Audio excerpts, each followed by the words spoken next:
እኛ የምንኖረው ገጠር ነው። የእህቴን ልጅ ቤት ውስጥ ያለ የወንድሟ ፈረስ ረግጧት አካለ ጎደሎ ሆነች። ባለቤቱን አሳክም ስንለው እምቢ አለን። እንዲሁም ሌላን ሰው ፈረሱ ረግጦ ጉዳት አደረሰ። እኛ ሸጥ ስንለው እምቢ ብሎ ነበር። በኋላ ላይ ግን ሸጠው። ገንዘቡን ስጠን ልጅቷን እናሳክም ስንለው አሻፈረኝ አለ። በሸሪዓው ሁክሙ ምንድነው የሚል ጥያቄ። ታላቅ ወንድሜ ልጅ ወልዶ ወደ ኢትዮጵያ ላከ። ወደ ሚስቱ ወንድም ነበርና የላከው። ቤተሰቦቼም ልጅቷ ወደ እነሱ ጋር ባለመሄዷ በጣም አዘኑበት። ወንድሜም በልጄ እኔ ነኝ የማዘው አላቸው። ሲጀመርም ያገባተንም ሚስት አልወደዱለትም ነበር። አሁን ቤተሰቦቼን ቅሬታቸውን እንዴት ማድረግ ይችላል የሚል ጥያቄ። በኢስላም ኒካሑ ስርያ ድብቅ ኒካህ የሚባል ነገር አለን? ካለስ በምን መልኩ ነው? በተለይ የሴት ልጅ አባት ያለ በምን መልኩ ሊፈቀድ እንደቻለ ወይም ሊፈቀድ ተቻለ? ፈንኪሑሁነ ቢኢዝኒ አህሊሂነ ከሚለው ጋርስ አይጋጭም? እንዴት እንደሆነ በደንብ ቢያብራሩልኝ በጣም ግራ ስላጋባኝ ነው የሚል ጥያቄ። ከ9 ዓመት አካባቢ ለትዳር የጠየቀኝ ሰው ነበረ። እንደማልፈልገው ነገርኩት። ከዛም ደግሞ አልጠየቀኝም። በ9 ዓመቱ ዘንድሮ ለእናቴና ለአባቴ አስጠየቀ። እነሱ ደስተኛ ሆነው ኒካህ ሊያስሩልኝ ሲሉ ጠየቁኝ። እምቢ አልኳቸው። ልጁ አይሰግድም፣ አላህን አያስታውስም። በዚህ ምክንያት ፈቃደኛ እንዳልሆንኩ ነገርኳቸው። እምቢ ብለውኝ ኒካህ አሰሩልኝ። ውጪ ነኝ፣ ልጁ ሀገር ነው። መልሼ ፍቺ ጠየቅኩኝ። አይሆንም አሉኝ። ልጁ አይቅም፣ አያጨስ፣ አኽላቅ አለው። ችግሩ ዲን ብቻ ነው አሉኝ። ለወደፊት በሒጃቤና በዲኔ ተጽዕኖ ያመጣብኛል ብዬ ልቤ አምኖ ሊቀበል አልቻለም። ዳገት ሆነብኝ። ምን ይመክሩኛል የሚል ጥያቄ። እኛ በምንኖርበት ሀገር አንድ ሼኽ አሉ። ሰዎቹም ወልይ ምርጥ የአላህ ባሪያ ናቸው ብለው ያምናሉ። በዚህም ምክንያት እሳቸው የሚያደርጉት ዱዓ አላህ ይቀበላቸዋል በማለት ከተለያዩ ሀገራት ሰዎች ሲተምሙ የተለያየ ሐጃ ሲኖርባቸው በዚያራ መልክ የተለያየ ስጦታ እየያዙ ይሄዳሉ። በእሳቸው ሰበብም ብዙ የታመመ ድነዋል ብለው ያምናሉ። እዛ ከተሄደ በኋላ ዱዓ ይደረጋል። ጫት የተቃመ በጀማዓ ሶላዋት ይባላል። የሄደው ሰው ደግሞ አሚን ይላል። ሰዎችም እኛ እሳቸው አሉልን ዱዓ አድራጊ እሳቸውን ይዘን ምንም አንሆንም ይላሉ። ይህ ተግባር እንዴት ይታያል? በነቢያቶች በወልዮች ተወሱል ይቻላልን የሚል ጥያቄ። فاغتنم رحمك الله حياتك النفيسة واحتفظ بأوقاتك العزيزة. الحمد لله والصلاة والسلام على خير خلق الله محمد بن عبد الله وعلى آله وأصحابه ومن والاه. اللهم لا علم لنا إلا ما علمتنا إنك أنت العليم الحكيم. يا معلم آدم وإبراهيم علمنا ويا مفهم سليمان فهمنا. ثم ما بعد ذلك من يشوت ጥያቄዎች መጀመሪያው እኛ በምንኖርበት ሀገር አንድ ሼኽ አሉ። ሰዎቹም ወልይ ምርጥ የአላህ ባሪያ ናቸው ብለው ያምናሉ። በዚህም ምክንያት እሳቸው የሚያደርጉት ዱዓ አላህ ይቀበላቸዋል በማለት ከተለያዩ ሀገራት ሰዎች ሲተምሙ የተለያየ ሐጃ ሲኖርባቸው በዚያራ መልክ የተለያየ ስጦታ እየያዙ ይሄዳሉ። በእሳቸው ሰበብም ብዙ የታመመ ድነዋል ብለው ያምናሉ። እዛ ከተሄደ በኋላ ዱዓ ይደረጋል። ጫት የተቃመ በጀማዓ ሶላዋት ይባላል። የሄደው ሰው ደግሞ አሚን ይላል። ሰዎችም እኛ እሳቸው አሉልን ዱዓ አድራጊ እሳቸውን ይዘን ምንም አንሆንም ይላሉ። ይህ ተግባር እንዴት ይታያል? በነቢያቶች በወልዮች ተወሱል ይቻላልን የሚል ጥያቄ። ይህ ሰዎች ላይ ወሰን ማለፍ ነው። እሳቸው ካሉልን ምንም አንሆንም አይባልም። አላህ ተባረከ ወተዓላ ካለልን ነው ምንም አንሆንም የሚባለው። ሰዎች ግንኙነታቸውን ማድረግ ያለባቸው ልባቸውን ማንጠልጠል ያለባቸው ጌታቸው ላይ ነው። እሳቸው ሰው ናቸው፣ ነገ ሊሞቱ ይችላሉ። ፈተወከል ዐለል ሐይ አለዚ ላ የሙት ነው የሚለው ቁርአኑ። ሕያው በሆነው መቼም በማይሞተው በአላህ ላይ ተመካ ነው የሚል።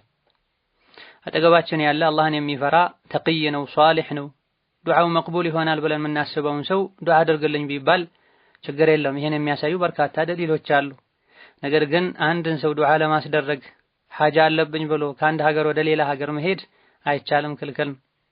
ማንኛውም ሐጃ ያለው ሰው ራሱ እጁን አንስቶ ጌታውን መለመን ይችላል። አላህ ተባረከ ወተዓላ ጠይቁኝ እሰጣችኋለሁ አደርግላችኋለሁ ብሏል። በሰው አስጠይቁኝ አላለም።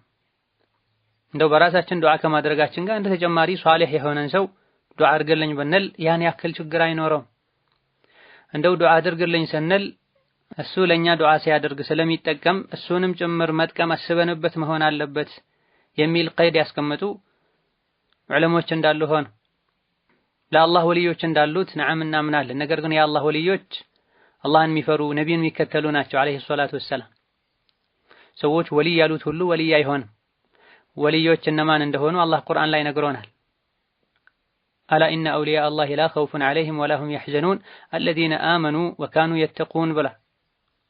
ትክክለኛ ወልዮች ማለት በአላህ የሚያምኑ በነቢይ የሚያምኑ አላህን የሚፈሩ ሽርክን የሚጠነቀቁ ናቸው።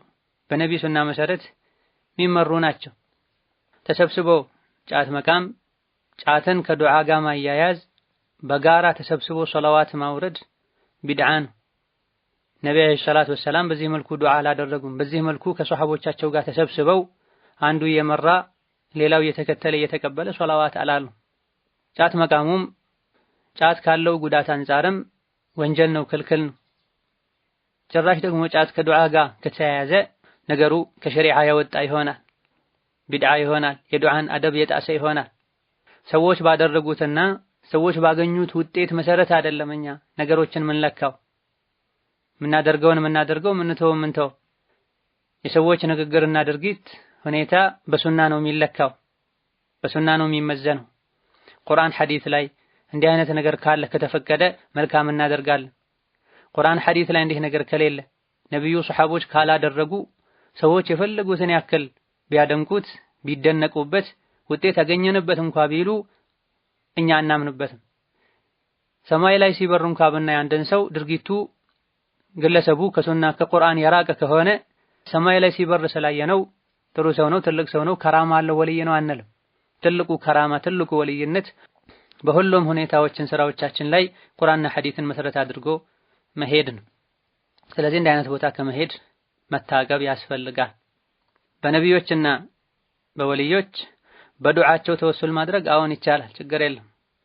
ነቢዮች በህይወት ካሉ ሷሊሖች ደጋግ የአላህ ባሮች በህይወት ካሉ ዱዓ አድርጉልኝ በሚል እነሱ በሚያደርጉት ዱዓ ሷሊሕ ስለሆኑ አላህ ሊቀበላቸው ይችላል ብለን አላህ ይቀበላቸዋል ብለን ተወሱል ማድረግ እንችላለን። እነሱ ሩቅ ከመሆናቸው ጋር አሊያ ደግሞ ከመሞታቸው ጋር አላህም በእነሱ ይሁንብህ እያለን እየጠየቀን ተወሱል ማድረግ አይቻልም፣ ቢድዓ ነው፣ ወደ ሽርክ የሚወስድ መንገድ ነው። አሻሂድ ይሄ ሰዎች ላይ ወሰን ማለፍ ነው። ግንኙነታችን ከአላህ ጋር ቀጥታ ልናደርገው ይገባል። ለሰዎችም ፈተና ልንሆን አይገባንም፣ በሰዎችም ልንፈተን አይገባንም። ሌላኛው ጥያቄ እናቴ በጣም ያማታል፣ ህመሟ ቤቷ ውስጥ ስትሆን ነው። ከቤት ከወጣች ዓመት ከ6 ወር ሆናት። ቤት ስትሆን ሆዴ ይሸበራል፣ አልቅሽ አልቅሽ ጩሂ ጩሂ ይለኛል ትላለች። አንዳንዴም ሰዎችን የምትማታበትና ከቤት ውጡልኝ ትላለች።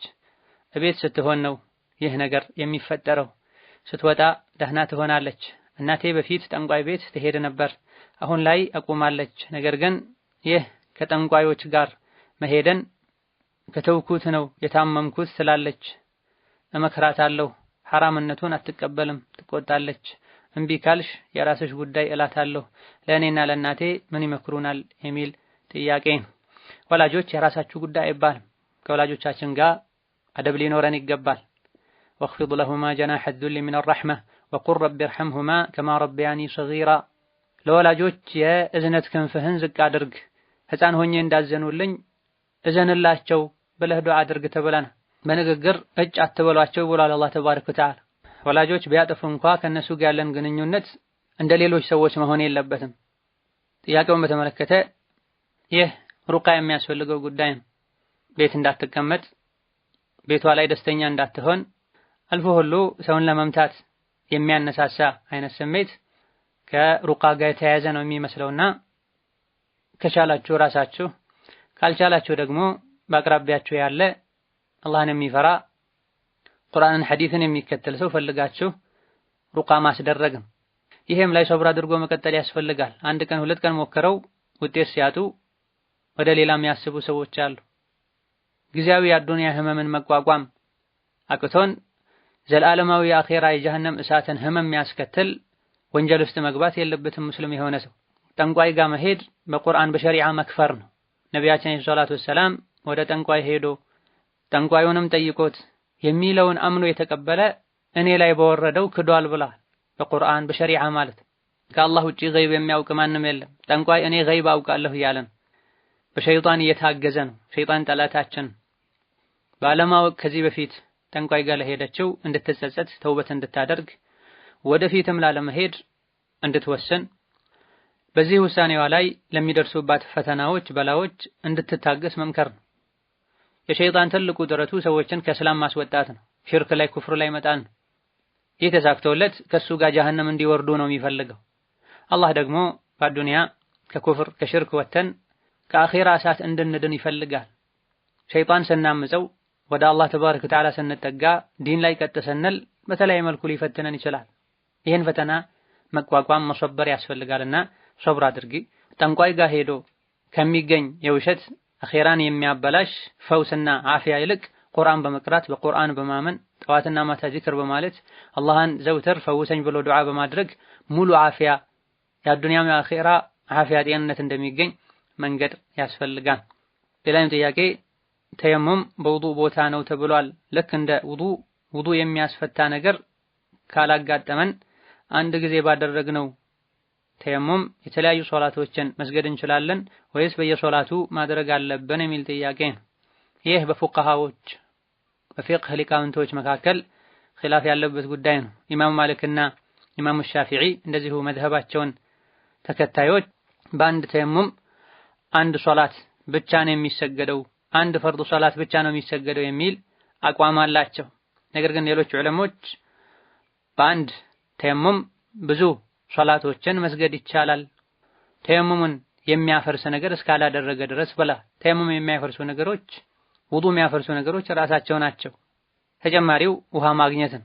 ይህ የኢማም አህመድና የአቡ ሐኒፋ የሌሎችም እንደነ ሐሰን አልበስሪ ኢማም ዙህሪ የሌሎችም አቋም ራጂሑና ተመራጩም ይሄ ነው። አንድ ተየሙም ካረጉ ውሃ ስለጠፋ ወይም ውሃ መጠቀም የማይችሉበት የጤና ሁኔታ ላይ ስላሉ ከሆነ ተየሙም የተደረገው ተየሙምን የሚያፈርስ ውዱእን የሚያፈርስ ነገር እስካልተከሰተ ድረስ በህመም ምክንያት ተየሙም ያረገ ሰው ህመሙ እስካልተወገደ ውሃ አጥቶ የነበረ ሰው ውሃ ካላገኘ ያ ደግሞ ውዱእ የሚያፈርሱ ነገሮች ካልገጠሙት በስተቀር የፈለገውን ያክል ሶላት በአንድ ተየሙም መስገድ ይችላል። ምክንያቱም ተየሙም የውሃ ምትክ ነው። ከሙብደልን ፊ ሑክሚሂ ጀዐል በደለ ወሩበ መፍዱልን የኩኑ አፍደላ ተብላ። ተየሙም የውሃ ምትክ እስከሆነ ድረስ በተየሙም ለሶላት የተደረገ ዝግጅት ልክ በውሃ እንደተደረገ ውዱእን የሚቆጠር። ነቢዩም ዓለይሂ ሰላቱ ወሰላም አፈር የሙስሊም ውዱእ ማድረጊያ ነው፣ ውሃ ለ10 ዓመት እንኳ ባያገኝ ከዛ ውሃ ካገኘ አላህን ይፍራ ሰውነቱን ያስነካው ብለዋል። ለ10 ዓመት እንኳ ውሃ ቢያጣ ተየሙም የሙእሚን ውዱእ ማድረጊያ ነው፣ ጀናባና መሰል ነገሮችን ማስወገጃ መንገድ ነው ብለዋል። ከዛ ውሃ ካገኘ አላህን ይፍራ ሰውነቱን ያስነካ ብለዋል። ውሃ እስካላገኘ ተየሙምን ልክ እንደ ውሃ መጠቀም ይችላል።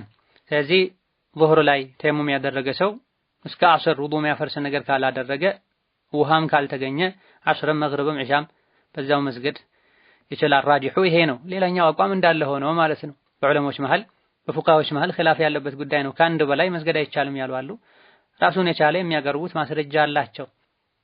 ሌላኛው ጥያቄ ሁሌም ሶላት ልሰግድ ስነሳ ሆዴን ይነፋኛል፣ ከዛም ጋዝ ያስቸግረኛል።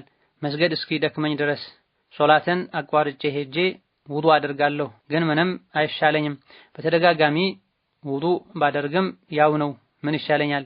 ዝም ብዬ ልስገድ ወይስ እንዴት ላድርግ የሚል ጥያቄ። ከጤንነት ጋር የተያዘ ሆኖ ሕክምና ሊያስፈልገው የሚችል ጉዳይ ከሆነ የጤና ባለሙያ ማማከር። ሶላት ሊሰግዱ ብቻ ሲነሱ የሚፈጠር ከሆነና የጤና ባለሙያ አማክረው ምርመራ ተደርጎ ምንም አይነት ህመም ከሌለ ይሄ ከወስዋስ ጋር የተያዘ ነው የሚሆነው። ሸይጣን ከዒባዳ ለማራቅ ያመጣው ተንኮል ነው ሊሆን የሚችለውና ቦታ ለመስጠት ነው። ልክ የሶላት ወቅት ሲገባ ውዱእ አድርጎ ለሶላት ተዘጋጅቶ ሶላት መስገድ ነው። በዚህ መሃል የሚከሰቱ ነገሮች ምንም ችግር የላቸውም። ልክ እንደ ሰለሰል በውል ማለት ነው። የሽንት መንጠባጠብ፣ የሽንት አለመቋረጥ ችግር ያለበት ሰው ሽንቴ ምንም ስለማይቋረጥ ሶላት አልሰግድም አይልም። ልክ የሶላት ወቅት እስኪገባ ጠብቆ እስትንጃ አድርጎ ልብሱን ሰውነቱን ሽንት የነካውን አጣጥቦ ውዱእ አድርጎ ወደ ሶላት መግባት ይችላል። ሱናም ፈርድም መስገድ ይችላል። በዚህ መሃል ሽንት ቢንጠባጠብ ችግር የለውም፣ ከአቅሙ በላይ ነው። መፍትሄው ቦታ አለመስጠት ነው፣ ከልክ በላይ አለመጨናነቅ ነው።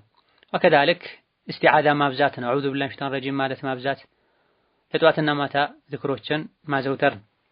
ሌላኛው ጥያቄ ከፋራ ያለበት ሰው 10 ምስኪኖችን ካበላ በኋላ 3 ቀን መጾም ይወጅብበታልን የሚል ጥያቄ ነው። አንዱን ካደረጉ በቂ ነው። ሁለቱን አንድ ላይ ማድረግ ግዴታ አይደል። ባሪያ ነፃ ማውጣት አሊያ ደግሞ 10 ምስኪን ምሳ ወይም እራት ወይም ቁርስ አንዴ በቂ የሆነ ምግብ መመገብ አሊያ ደግሞ ለሶላት የሚሆን ሶላት ሊያሰግድ የሚችል ልብስ ለ10 ምስኪን ማልበስ ነው። ከነዚህ ከሶስቱ መሃል አንዱን ማድረግ ያልቻለ ወደ ጾም ይሄዳል። ከሶስቱ መሃል አንዱን ማድረግ የቻለ ጾም ግዴታ አይሆንበትም። እነዚህ ማድረግ ያልቻለ ሰው ነው ወደ ጾም የሚሄደው እንጂ ከነዚህ መሃል አንዱን ያደረገ 10 ምስኪን ያበላ ወይም ያለበሰ አሊያ ባሪያ ነፃ ያወጣ 3 ቀን የመጾም ግዴታ የለበትም። ከነዚህ መሃል አንዱን ማድረግ ያልቻለ ሰው 3 ቀን መጾም ግዴታ ይሆንበታል። ባሪያ ነፃ የማውጣት ወይም ደግሞ 10 ምስኪን የማብላት ወይም የማልበስ አቅም እያለ ወደ ጾም አይካሄድም። ይሄ ብዙ ሰዎች የሚፈጽሙት ስህተት ነው። መሐላ አለብኝ 3 ቀን አታጾመኝ ይላሉ። ቀጥታ ወደ ጾም አይደለም የሚካሄደው። መጀመሪያ የተቀመጡትን ከላይ ያለውን ማድረግ ያልቻለ ሰው ነው፣ አቅም የሌለው ሰው ነው ወደ ጾም የሚሄደው። ሌላኛው ጥያቄ እኛ የምንኖረው ገጠር ነው። የእህቴን ልጅ ቤት ውስጥ ያለ የወንድሟ ፈረስ ረግጧት አካለ ጎደሎ ሆነች። ባለቤቱን አሳክም ስንለው እምቢ አለን። እንዲሁም ሌላን ሰው ፈረሱ ረግጦ ጉዳት አደረሰ። እኛ ሸጥ ስንለው እምቢ ብሎ ነበር። በኋላ ላይ ግን ሸጠው ገንዘቡን ስጠን ልጅቷን እናሳክም ስንለው አሻፈረኝ አለ። በሸሪዓው ሁክሙ ምንድነው የሚል ጥያቄ ነው። ፈረሱን ግለሰቡ እየጋለበው አሊያ ደግሞ ይዞት እየሄደ እየነዳው ባለበት ወቅት ከሆነ ሰው ላይ ጥቃት ያደረሰው መካስና ማሳከም አስፈላጊውን ነገር ማድረግ ግዴታ ይሆንበታል። ዑመር ረዲየላሁ ዐንሁ አርዳህ ፈረስ እየጋለበ ፈረሱ ሰው ላይ ጥቃት ያደረሰን ሰው ካሳ እንዲከፍል ፈርደውበታል። ይህን ይህ ፈረሱን እየጋለበው አሊያ ደግሞ እየነዳው ወይም የጎተተው የመራው የሄደ ባለበት ወቅት ላይ ባለቤቱ አብሮት ባለበት ወቅት ላይ ጉዳት አድርሶ ከሆነ ፈረሱ ወይም ሌላ እንስሳ በቆመበት በታሰረበት ሌላ ሰው ላይ ጉዳት አድርሶ ከሆነስ ካሳ ይወጅበታል አይወጅበትም? በዑለሞች መሃል በተወሰነ መልኩ ኺላፍ አለበት። ኢማም አቡ ሐኒፋ ረሂመሁላህ ተዓላ ካሳ የመክፈል ግዴታ አለበት። ማሰር ያለበት ቦታ ላይ አስሮ እንኳ ቢሆን የሱ የሆነ እንስሳ ሌሎች ላይ ጥቃት ካደረሰ ካሳ የመክፈል ግዴታ አለበት ብላ እንስሳ የሱ ነው፣ ኃላፊነት መውሰድ ያለበት እሱ ነው። ኢማም ሻፊዒ ግን ረሂመሁላህ ተዓላ የራሱ የሆነ መሬት ላይ እንስሳቱን የሚያግድበት ስፍራ ላይ በአግባቡ በትክክል አስሮት ከሆነ ጉዳት ያደረሰው የመክፈል ግዴታ የለበትም። ነገር ግን እንስሳትን ማሰር ማቆም የሌለበት ስፍራ ላይ ባሰረበት ባቆመበት ከሆነ ጉዳት ያደረሰው ይሄኔ ነው ካሳ መክፈል የሚያስፈልገውን ነገር ማድረግ ግዴታ ይሆንበታል የሚባለው ብለዋል። ይህ የኢማም ሻፊዒ ረሂመሁላህ ተዓላ አቋም የተሻለና ሚዛናዊ የሚባል ነው። እንስሳቱን ማሰር ያለበት ስፍራ ላይ በትክክል ባሰረበት ከሆነ ሰዎች ላይ ጥቃት ያደረሱት ባለቤቱን ምንም አይመለከተውም። ሕፃናቸውን ልጃቸውን በአግባቡ ያልጠበቁ ሰዎች ራሳቸው ናቸው የሚጠየቁት። ወላኪን ፈረሱ እንስሳው ለየት ያለ አመል ካለበት ይበልጥ ጥንቃቄ ሊያደርግ ይገባዋል። አስሮት እንኳ ቢሆን ጥንቃቄ ከጎደለው እሱም ተጠያቂ የሚሆንበት ሁኔታ ይኖራልና ሸሪዓን የሚያውቅ ቃዲ የሸሪዓ ፍርድ ቤት ዳኛ ጋር ሄዶ ጉዳዩን ማየቱ ከዛ ፍርድ ማግኘቱ የተሻለ ይሆናል። በጥቅሉ ግን እንስሳት የሚያደርሱት ጥቃት ከላይ የተብራራውን ይመስላል። ሌላኛው ጥያቄ ታላቅ ወንድሜ ልጅ ወልዶ ወደ ኢትዮጵያ ላከ። ወደ ሚስቱ ወንድም ነበርና የላከው ቤተሰቦቼም ልጅቷ ወደ እነሱ ጋር ባለመሄዷ በጣም አዘኑበት። ወንድሜም በልጄ እኔ ነኝ የማዘው አላቸው። ሲጀመርም ያገባተንም ሚስት አልወደዱለትም ነበር። አሁን ቤተሰቦቼን ቅሬታቸውን እንዴት ማድረግ ይችላል የሚል ጥያቄ ነው። ሕፃኑ መቀመጥ ያለበት አባትና እናቱ ለሱ ይበጃል ብለው የተስማሙበት ቦታ ላይ ነው። የእሷ ቤተሰቦች ጋር ይበጃዋል ካሉ ተስማምተው ካደረጉት እዛ መቀመጥ ይችላል። የሱ ቤተሰቦች ጋር ነው የሚሻለው ብለው ተስማምተው ተመካክረው ካደረጉት የሱ ቤተሰቦች ጋር መሆን ይችላል። አባት እናት ያሉ አያቶች በልጁ ጉዳይ ላይ እኛ ካልወሰነን ማለት የለባቸውም። በልጄ ጉዳይ እኔ ነኝ የማዘው የምወስነው ማለቱ በተወሰነ መልኩ ትክክል ነው። ምንም እንኳን ከወላጆች ጋር እንደዚህ መባባሉ ተገቢ ባይሆንም ወደሷ ያላከበትን ምክንያት በግልጽ ማስረዳቱ በላጭ ነው። አክስቱ ስላለች አያቱ ስላለች መሰለ የሆኑ ምክንያቶችን አቅርቦ አሳምኖ ለማድረግ መሞከር መልካም ነው፣ ውስጣቸው ደስተኛ እንዲሆን። አባትም እናትም በህይወት እስካሉ ድረስ በዚህ መልኩ ተስማምተው ለልጃቸው የሚበጀውን ማድረግ ይችላሉ። ሁለቱም የቤተሰቦቻቸውን የወላጆቻቸውን ቀልብ ከመጠበቅ ጋር ወላጆች ወይም ከሁለቱ አንዱ በሌለበት ሁኔታ ላይ ነው ቅድሚያ የሚሰጠው ለማን ነው ማንጋ ነው መሆን ያለበት የሚለው ሰፊ አነጋጋሪ ነጥብ የሚነሳው። እናት ራሷ እስካሳደገችና እስከተንከባከበች ድረስ ሌላ ትዳር ውስጥ እስካልገባች ድረስ ልጇን የመያዝ መብት አላት። በአግባቡ ካልያዘች ወይም ሌላ ትዳር ውስጥ ከገባች ልጅ መሆን ያለበት ከአባት ጋር ነው። ከቤተሰብ ጋር የተፈጠረውን ቅሬታ ረጋ ብሎ ተነጋግሮ መፍታት ነው። ከወላጆች ጋር መጋጨት፣ ቂም መያዝ በጭራሽ አያዋጣም። ሌላኛው ጥያቄ በእስላም ኒካሁ ስርያ ድብቅ ኒካህ የሚባል ነገር አለን? ካለስ በምን መልኩ ነው? በተለይ የሴት ልጅ አባት ያለ በምን መልኩ ሊፈቀድ እንደቻለ ወይም ሊፈቀድ ተቻለ? ፈንኪሑሁነ ቢኢዝኒ አህሊሂነ ከሚለው ጋርስ አይጋጭም? እንዴት እንደሆነ በደንብ ቢያብራሩልኝ በጣም ግራ ስላጋባኝ ነው የሚል ጥያቄ ነው። ነቢያችን ሰለላሁ ዐለይሂ ወሰለም ጋብቻን አሳውቁት፣ ይፋ አድርጉት፣ ከበሮ ምቱበት ብለዋል። ሴት ልጅ ኃላፊዋ ሳይኖር ምስክሮች ሳይኖሩ የሚታሰር ኒካህ ውድቅ ነው ብለዋል አለይሂ ሰላቱ ወሰላም። ከዚና ምንም የማይለይ ስርያ የሚሉት ኒካህ አለ። ብዙዎች ናቸው ይህን ጥያቄ የሚያነሱት። ስርያ ታስሬ ነበር፣ ስርያ ኒካህ አስሬ ነበር ይላሉ። አባታቸውን ቤት አስቀምጠው ወንድማቸውን ቤት አስቀምጠው መንገደኛን ጠርተው አምጥተው ኒካህ አስረለም የሚሉበት ሁኔታ አለ። መስፈርቱን ያላሟላ ነገር ግን ኒካህ የሚመስል ስርያ የሚሉት ኒካህ ሊኖር ይችላል። አባቷን ወይም ሌላ ኃላፊዋን ትታ ሌላ ሰው ፈልጋ በሁለት ምስክር በትክክለኛ የጋብቻ ቃል የታሰረ ኒካህ ኃላፊ ቤተሰብ ያላወቀው ኒካህ ለማለት ተፈልጎ ከሆነ ይሄ አብዛኞቹ ጅምሁር ዑለማ ዘንድ ውድቅ የሆነ ኒካህ ነው። በሐነፊያ መዝሀብ የተፈቀደ ነውና እኔ የሐነፊያን መዝሀብ ነው የምከተለው ብሎ ያደረገው ሰው ዘንድ ሲሆን ትንሽ ሁክሙ ይለያል። ነገር ግን እኛ መከተል ያለብን ሐዲስን ነቢን ማስረጃ ያለውን የዑለሞችን አቋም እንጂ ግልጽ የሆኑ ሐዲሶችን የሚጻረርን አቋም ተከተለን ልንሄድ በጭራሽ አይገባም። ነብዩ አለይሂ ሰላቱ ወሰላም ሴት ልጅ ያለ ወሊ አባቷ ወንድሟ ኢላ ገይሪ ዛሊክ ያለ ሁለት ምስክር የታሰረ ኒካህ ውድቅ ነው ባጢል ነው ብለዋል አለይሂ ሰላቱ ወሰላም። የድብቅ ኒካህ ሲሉ ማንም ሳያውቅ በግላቸው እኔ ራሴን ሰጥቼሃለሁ ብለው አንዳንድ አላዋቂዎች እንደሚያደርጉት እኔ ራሴን ሰጥቼሃለሁ ብለው አጋብቼሃለሁ ድሬሃለሁ ወይም አንተን ወክዬሃለሁ እኔ እንድታገባኝ ብለው ከሆነ ያደረጉት ይሄ ዜና ነው።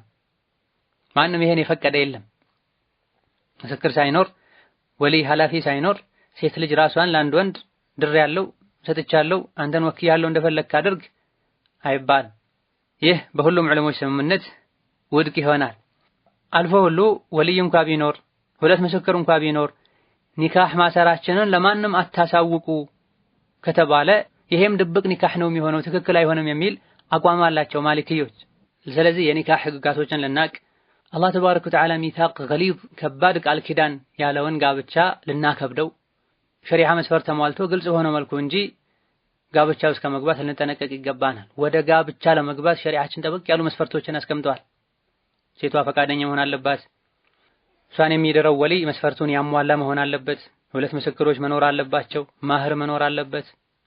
የሚያገባው አካል ሙስልምነቱ የታወቀ የተረጋገጠ መሆን አለበት። ኢላ ገይሪ ዛሊክ ከኒካህ ሲወጣ ነው ሸሪዓ ቀለል ያደረገው።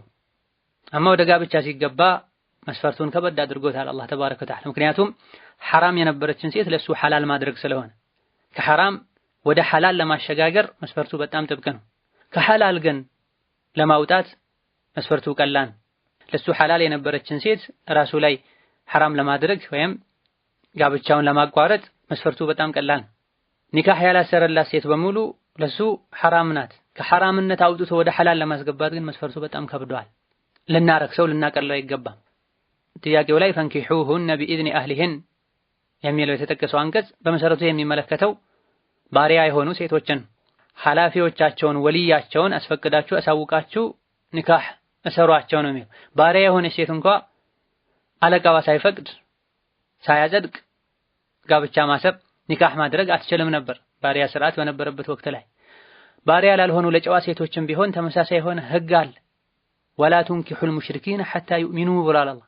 ቱንኪሑ የሚለው ጋብቻውን የሚፈጽሙት ሴቶች ራሳቸው ሳይሆኑ የሴት ልጅ ኃላፊዎች እንደሆኑ የሚያሳይ ነው። አማኝ ላልሆነ ወንድ ሴት ልጃችሁን ኒካህ አትሰሩ የሚል ነው። ነቢዩ አለይሂ ሰላቱ ወሰላም አኽላቁን ዲኑን የምትወዱት ሰው ሲመጣ ዳሩ ነው ያሉት። ሸሪዓው የሴትን ልጅ ጋብቻ ከኃላፊዎቿ ጋር ነውና ያያያዘው። ወንዶች በበር በኩል ሊገቡ ይገባቸዋል። ማንም ለራሱ የማይወደውን ነገር ለሌሎች ሊያደርግ አይገባም። ልጅህ እህትህ በውጭ ኒካህ ማሰሯን ስትሰማ ደስ እንደማይልህ እንደምትቆጣ ሁሉ ወንድሞችህን ሌሎችን ሙስሊሞችን የሚያስቆጣን ነገር ከማድረግ መታገብ ይኖርብሃል። ሴት ልጅ የራሷን ክብር ልጠብቅ ይገባታል። ራሷን የማንም መጫወቻ ከማድረግ አላህ ሸሪዓ ያከበደውን ነገር ከማቅለል ልትጠነቀቅ ይገባታል። ሌላኛው ጥያቄ ከ9 ዓመት አካባቢ ለትዳር የጠየቀኝ ሰው ነበረ። እንደማልፈልገው ነገርኩት። ከዛም ደግሞ አልጠየቀኝም። በ9 ዓመቱ ዘንድሮ ለእናቴና ለአባቴ አስጠየቀ። እነሱ ደስተኛ ሆነው ኒካህ ሊያስሩልኝ ሲሉ ጠየቁኝ። እምቢ አልኳቸው። ልጁ አይሰግድም፣ አላህን አያስታውስም። በዚህ ምክንያት ፈቃደኛ እንዳልሆንኩ ነገርኳቸው። እምቢ ብለውኝ ኒካህ አሰሩልኝ። ውጪ ነኝ፣ ልጁ ሀገር ነው። መልሼ ፍቺ ጠየቅኩኝ፣ አይሆንም አሉኝ። ልጁ አይቅም አያጨስ፣ አኽላቅ አለው፣ ችግሩ ዲን ብቻ ነው አሉኝ። ለወደፊት በሂጃቤና በዲኔ ተጽዕኖ ያመጣብኛል ብዬ ልቤ አምኖ ሊቀበል አልቻለም። ዳገት ሆነብኝ። ምን ይመክሩኛል የሚል ጥያቄ። በመጀመሪያ ደረጃ ሴት ልጅ ያለ ፈቃዷ ኒካህ አትታሰርም። በነቢ ዘመን አንዱ ለወንድሙ ልጅ ሳትፈቅድ ሳትፈልግ ሴት ልጁን ድሮ ነቢ ጋር አለይሂ ሰላቱ ሰላም መታ አባቴ ለወንድሙ ልጅ ድሮኛል፣ እሱ ጋር ያለን ጉድለት ማሟያ ሊያደርገኝ ዘንድ ስትላቸው ሴት ልጅን ያለ ፈቃዷ አትዳሩ ብላ ከፈለገች ኒካሁ ውድቅ እንደሚሆንም ነግረዋታል።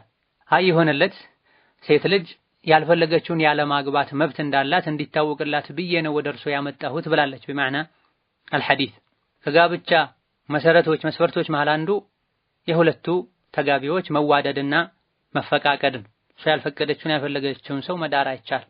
ታዲያ በርካታ ዑለሞች አባት ከሆነ ይሄን የሚያደርገው በተለይ ሴቷ ሕፃን ከሆነች የሚበጃትን ለይታ ማታክ ከሆነ ለአባት ብቻ ጋብቻው ትክክል ይሆናል። ከዛ ውጪ ያለ ማንም ያለ ፈቃዷ ያሰረው ጋብቻ ትክክል አይሆንም ብለዋል። ይሄም ቢሆን ኋላ ላይ ካጸደቀችው ነው። ሕፃን ሆና እንኳን አባቷ ያለ ፈቃዷ ኒካህ ማሰር ይችላል ተብሎ ሕፃን በሆነችበት ጊዜ እንኳን ለሷ ይበጃል ብሎ አባቷ ያሰረው ኒካህ ኋላ ላይ እሷ አልፈልገውም ካለች ኒካህ ታሰረለት ካለ እሷን አስገድዶ ማኖር አይችልም። አባት ያለ ምርጫዋ ኒካሁን እንዳሰረው ሁሉ አልፈልግም ካለች ኒካሁን የማስወረድ ግዴታ አለበት። ስለዚህ አይሆንም አልፈልግም ማለት ትችያለሽ። ይህ እንዳለ ሆኖ ሶላት ጭራሽ የማይሰግድ ሰው ለሱ የታሰረ ኒካህ ትክክል አይሆን። ወላ ቱንኪሑል ሙሽሪኪነ ሐታ ዩእሚኑ ሙሽሪኮችን እስካላመኑ ሙእሚን እስካልሆኑ ድረስ አታጋቧቸው አትዳሯቸው ብሏል። ይሄ የቁርአን ህግ ነው፣ ግልጽ ነው፣ ምንም አያሻማ። በአንድ ግለሰብና በሽርክ በኩፍር መሃል ያለው ልዩነት ሶላት ነው። ሶላትን የተወ ከፍሯል ብለዋል ነቢያችን ሰለላሁ ዐለይሂ ወሰለም። ሙሉ በሙሉ ጭራሽ ሶላት ማይሰግድ ከሆነ ሙስሊም አይደለም፣ ሙእሚን አይደለም። ለሱ የታሰረ ኒካህ ሲጀምርም አይጸድቅም፣ ኒካህ አይሆንም። ዲን እንጂ የሌለው አኽላቅ አለው። አኽላቅ የሚባለው ዲን ከአላህ ጋር ያለው አኽላቅ ያላማረ ሰው ከሰዎች ጋር ያለው አኽላቅ ማማር ምንም ዋጋ አይኖርም። ሶላትን ከመተው የበለጠ የአኽላቅ መበላሸት የለም። በቀን 5 ጊዜ ስገድልኝ ብሎ ያዘዘውን አላህን ተባረከ ወተዓላ ያመፀ የሰው ልጆችንም ያምጻል። አላህ ፊት ቀጥ ብሎ ያልቆመ ከሰዎች ጋር ባለው ግንኙነትም መልካም ስነ ምግባር ላይ ቀጥ ብሎ አይቆምም፣ አይጸናም። ይሄ ጀህልና ነው፣ አላዋቂነት ነው። ሶላት የማይሰግድ ሰው እንደሱ አኽላቁ የተበላሸ ማንም የለም። ከአላህ ጋር አኽላቁ ያላማረ ከሰዎች ጋር 100 ጊዜ አኽላቁ ቢያምር ዋጋ አይኖርም። አኽላቅን አጥብን ልንመለከት አይገባን። ከሰዎች ጋር ስንገናኝ በትህትና ሰዎችን ማናገር ፈገግ ማለት አይደለም አኽላቅ የሚባለው። ይሄ የአኽላቅ አካል ነው። ትልቁ አኽላቅ ከአላህ ጋር ስነ ምግባርን ማሳመር፣ የአላህን ህግ ማክበር፣ የነቢይን ሱና መከተል፣ ከሰዎች ጋር ሸሪዓ በሚያዘን መልኩ መኗኗር። በበርካታ ፉቃሃዎች በሻፊዒያ መዝሀብ ጭምር አንድን ሶላት ወቅቱ እስኪወጣ ድረስ ያሳለፈ ይከፍራል፣ ከሰላም ይወጣል። ሸሪዓ ካለ የሙስሊም መሪ ካለ መገደል አለበት ነው የሚሉት። የተወሰኑት ካፍር ስለሆነ ነው የሚገደለው ይላሉ። ሌሎች ሻፊዒዮች በተለይ ለቅጣት ተብሎ መገደል አለበት ነው የሚሉት። ለአላህ አልሰግድም ላለ ፉቃሃዎች ይገደል ወይም ከፍሮ ወይም በቅጣት መልኩ ይገደል ላሉለት አካል ሴት ልጅን አሳልፎ መስጠት ከእንዲህ አይነት ሰው ልጆች እንዲወለዱ መፍቀድ አላዋቂነትም። هذا الله تعالى أعلم. ዛሬ በዚህ እናበቃለን። ሰላም አለይኩም ወራህመቱላሂ ወበረካቱ።